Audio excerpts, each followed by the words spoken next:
Video کو like کر کے آگے شیئر ضرور کر دینا۔ ایسی مومن بن جائے جسے اصحاب مومن مانتے تھے، ایسی مومن بن جائے جسے اہل بیت مومن مانتے تھے۔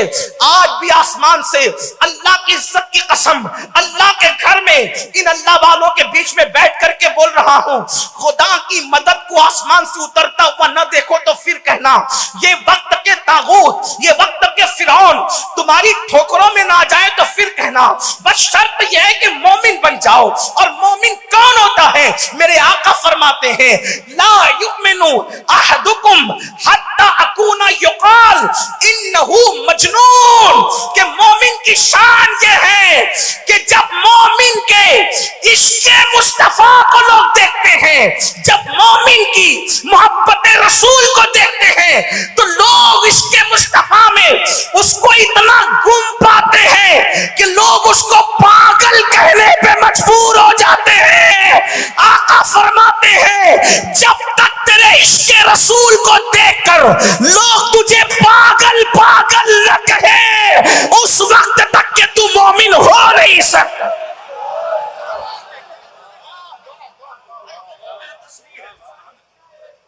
پاگل نہ کہے، پاگل نہ کہے، اس وقت تک تو مومن ہو نہیں سکتا۔ مطلب کیا؟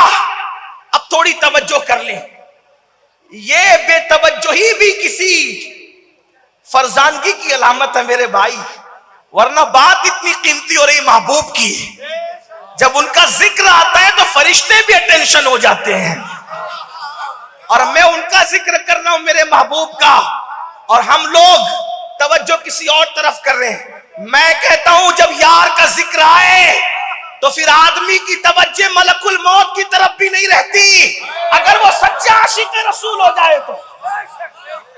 آپ آنے جانے والوں کی طرف میرے بھائی توجہ کر رہے، میں کوئی غصے والا آدمی نہیں ہوں، میں صوفی مشرب آدمی ہوں، آپ چلائیں گے بھی تو میں بولوں گا، لیکن اتنا ضرور یاد رکھنا عشق مصطفیٰ کی سچی پہچان یہ ہے جو ان سے پیار کرنے لگتا ہے اور خیال یار آتا ہے تو آدمی ملک الموت کی طرف بھی توجہ نہیں کرتا۔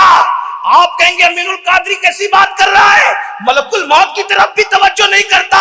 میں نے کہا بات عشق کی یہی ہے، دو عالم سے کرتی ہے بیگانہ دل کو، عجب چیز ہے لذت آشنائی، شہادت مطلوب مقصود مومن، نہ مال غنیمت نہ کشور کشائی۔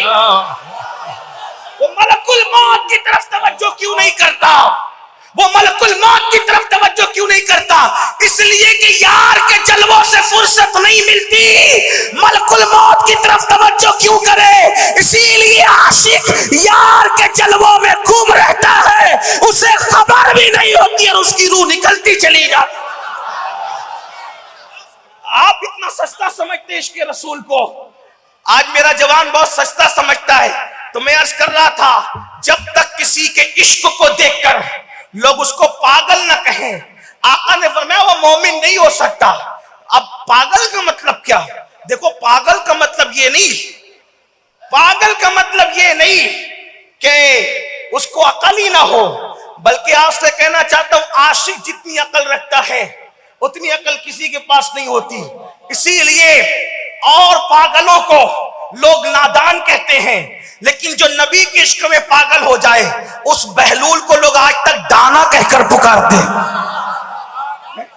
آج تک اس کو دانا کہہ کے پکارتے ہیں، اور وہ ایسا دانا ہے کہ صرف دانا نہیں بلکہ دانائی جس کے گھر سے لے کر کے لوگ جاتے ہیں، اور پھر اللہ اکبر لوگ جنت کے لیے در در کی ٹھوکریں کھا رہے ہیں۔ جو نبی کے عشق میں پاگل ہو جائے وہ ایسا دانا ہوتا ہے کہ وقت کے بادشاہ کو پھر وہ جنت فروخت کرتا ہوا نظر آتا ہے، وہ جنت بیچتا ہوا نظر آتا ہے۔ تو عرض کر رہا تھا پاگل مجنون کا مطلب کیا؟ دیکھو مجنون کا مطلب یہ نہیں کہ عقل چلی جائے، پھر کہتا ہوں، بلکہ مجنون کو کسی کی دھن سوار ہوتی ہے، کسی کی دھن سوار ہوتی ہے، تو دھن کی وجہ سے لوگ اس کو پاگل کہتے ہیں۔ آپ نہیں، اگر ایک بات آدمی بار بار بار بار بار بار بار بار بار بار ریپیٹ کرے، توجہ کرنا بہت اہم موڑ کی طرف بات جاتی ہے، اللہ کرے آپ کے دل میں بات سما جائے، میری بھی نجات آپ کی بھی نجات۔ آپ کے پاس بڑے بڑے خطبہ آتے ہیں. میں کوئی خطیب نہیں, بارگاہ غوثیت کا ایک بے ہنر سگ فقیر, لیکن عشق کا پیغام لے کر آیا ہوں. دل کے کان سے سننا. مجنون کا مطلب کیا؟ بے عقل نہیں. مجنون کا مطلب دھن ایسی سوار کہ لوگ ایک ہی دھن, مجنون کو ایک ہی دھن سوار ہوتی ہے, اس لیے لوگ اس کو پاگل کہتے ہیں. مطلب کسی کو دھن سوار ہو گئی کسی لڑکی کی, وہ اس کی وجہ سے پاگل ہوتا ہے. یعنی پہلا مجنون جس کو کہا گیا, عام طور پہ تاریخ میں 7 لوگوں کو مجنون کہا گیا, 7 لوگوں کو. پہلا مجنون جس کو کہا گیا تو وہ جناب قیس تھے.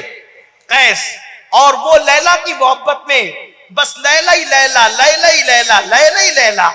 بتا نہیں مورخ نے کہاں تک انصاف کیا. مجھے ایک واقعہ یاد آتا, تاریخ کا ہے, تاریخ کی بہت زیادہ باتوں پر اعتبار نہیں کر سکتے, لیکن بہرحال ہے بات دلچسپ, اس لیے میں نقل کر رہا ہوں, ذمہ دار اس کا نہیں ہوں. لیلا ہی لیلا, اتنا لیلا لیلا لیلا لیلا کہ لوگوں نے اس کو مجنون کہا. اور ہمیں اپنے بزرگوں نے بتایا کہ سب سے پہلے قیس کو مجنون جس نے کہا, مجنون, وہ امام حسن پاک ہے. امام حسن نے اس کو مجنون کہا, اور مجنون کہنے کی وجہ بڑی دلچسپ ہے, اس کو سن لیں آپ کو بات سمجھ میں آئے گی. اس کو کیوں مجنون کہا جناب قیس کو؟ ایک مرتبہ قیس جنگل میں بیٹھے ہوئے تھے اور 2 بزرگوں کے درمیان جنگ چل رہی تھی, یا 2 بزرگوں کے درمیان اختلاف چل رہے تھے. بزرگ کہہ رہا ہوں کیونکہ میرا مسلک عشق و محبت ہے, میرا مسلک ادب ہے, میرا مسلک فکر رضا کا جو ہے وہ پابند ہے, اس لیے میں کہہ رہا ہوں 2 بزرگوں میں اختلاف چل رہا تھا. خلیفہ یہ بزرگ ہوں گے یا خلیفہ یہ بزرگ ہوں گے, اور اختلاف تھا.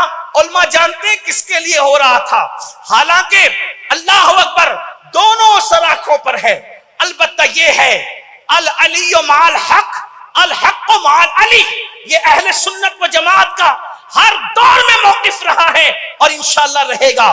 لیکن ادھر بھی احترام کا دامن ہاتھ سے چھوٹنا تو دور کی بات, چھوٹنے کا تصور بھی نہیں کیا جا سکتا. امام حسن کو وہ مل گئے قیس, یعنی کہ مجنون مل گئے, تو وہ جنگل میں بیٹھا اپنی دھن میں. امام حسن کو کچھ خیال آیا, کہا 2 بزرگوں میں اختلاف چل رہا ہے, خلیفہ یہ ہوں گے یا یہ ہوں گے, ذرا میں اس سے پوچھ لوں. تو کہا کہ اللہ کے بندے, یہ جنگل اکیلے میں تو کیا کر رہا ہے جنگل کے اندر؟ اس نے کوئی بات کرنے کی بجائے امام حسن کی طرف دیکھا اور کہا لیلا لیلا اور لیلا. آپ نے میں ایک بات پوچھوں؟ کہا پوچھو. تو کہا کہ 2 بزرگوں میں اختلاف چل رہا ہے, خلیفہ یہ ہو کہ یہ ہو, تم کس کو خلیفہ چاہتے ہو؟ اس نے ہنس کے کہا, ایک سردار کھینچی, کہا خلیفہ تو میرے لیلا کو ہونا چاہیے. تو امام حسن نے ہنس کے